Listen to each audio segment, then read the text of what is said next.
Okay, now we will be taking a look at how to create a task from the Received Components tab. Now, for the sake of this example, I will be creating a delivery to job site task. However, we can also create shop prep, paint, and install tasks from the same tab. Now, if we go to the bottom of the page, you can see that we have only one report. We have the Received Components report. However, we will be seeing another report down here depending on which type of task we decide that we are creating. So, for example, I will be selecting the delivery to job site task and then clicking on save and keep working.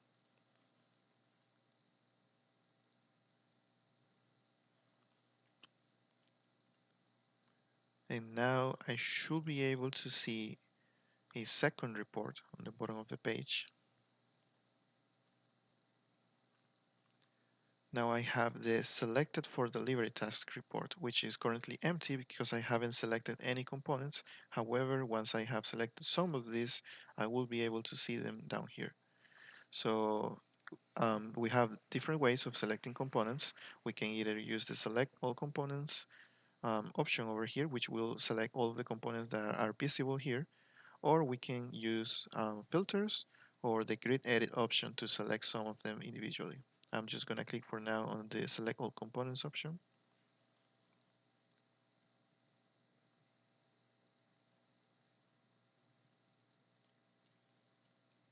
And now I should be able to see all of the components on the last report on the page. And this one is now empty. Now, if I wanted to remove some of them, I can use again the grid option to unselect some of them, or I can use the deselect all components option over here to deselect all of them. Now, when I'm ready, when I have all of the components that I want to use for my delivery task, I can just click on the Add Delivery Tasks option, and this will create a new task. It will open a secondary tab, which will have the task that I just created.